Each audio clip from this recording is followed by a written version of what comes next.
Talking now with leadership expert Jerry Acuff about that strange Google story in which they have essentially fired a software engineer for having a different thought, I guess for committing a thought crime is what we're going to call it. Yeah, I'm going Orwell in 1984 because essentially it's if you don't think the way the rest of us think, if you don't participate in our echo chamber here with regards to diversity of ethnicity, diversity of gender, etc., well, there's no place for you here.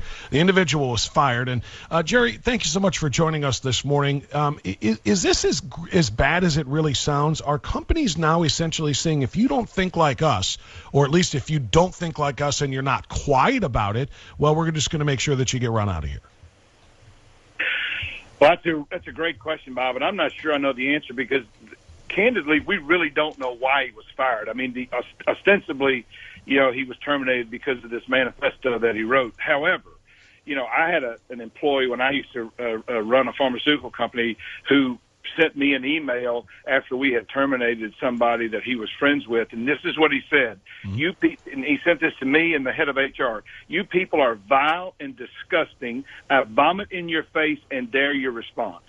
Wow. Now, did I fire him? Because HR came into me and said, well, what are we going to do with this employee? Now, in the first place, he was a very good employee.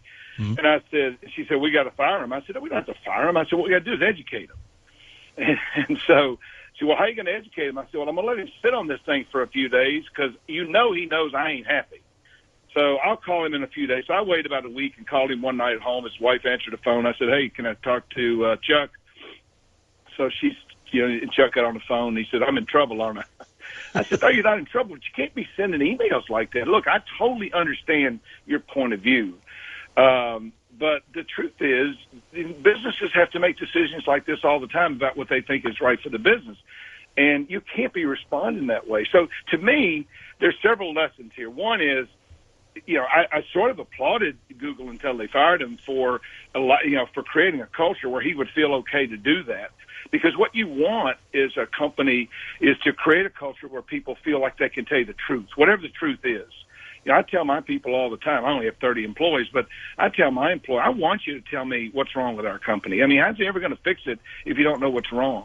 So I don't know that diversity of thought is the issue here. What you don't know is what happened after they addressed this with him. I mean, he could have been incredibly belligerent. He could have been, completely off the wall. I mean, there could have been other extenuating circumstances. But if they did terminate him simply because he had a different point of view, that doesn't show to me that they're okay with diversity. What they're saying is they're okay with a certain kind of diversity, and that is a problem. So, but also go back to what Jerry Acuff believes, and I had this feeling the day after Trump was inaugurated, or the day that he was inaugurated. I saw all these people protest. He hadn't done anything. And I said, why are you protesting? We are quick to judge as a society. We want to find fault with everything and everybody, especially if it doesn't look like us, talk like us, think like us. And the reality is what's missing in this world, in my view, is not enough understanding, not enough realization that what we really ought to try to do is find out what happened, find out what's going to happen, and then make our judgments. And so I don't know that I want to rush to judgment on this situation because I don't know the entire story. I do know that creating a culture where people like him can come forward is the right thing to do if you want to run a great company. Now, the next thing, if it were me, I would be trying to educate my entire workforce on why diversity is so important. I mean, the reality is the studies show that, especially in science and technology, that racial and gender bias is alive and well. Which is the point that he made in his manifesto. And he said essentially the company is practicing racial and gender bias in favor of certain genders because they want to diversify the workforce so that they can show, hey, look at this, we hire certain percentages of people that mirror or mimic the world.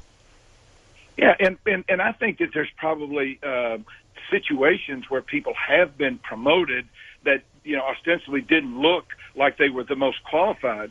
But if you're running a company, a big company, which I ran at one time, you make decisions like that because you don't look oftentimes at what other people think are qualifications. What you look at are, is this the right opportunity for this person? Can you stretch this person? And I don't know of many companies that simply make decisions based on gender and race. They don't do that. Now, you may have a target. And of course, that was his allegation of Google, though, Jerry, and I need to end it there because we're out of time, and I thank you so much for your time. Leadership expert Jerry Acuff.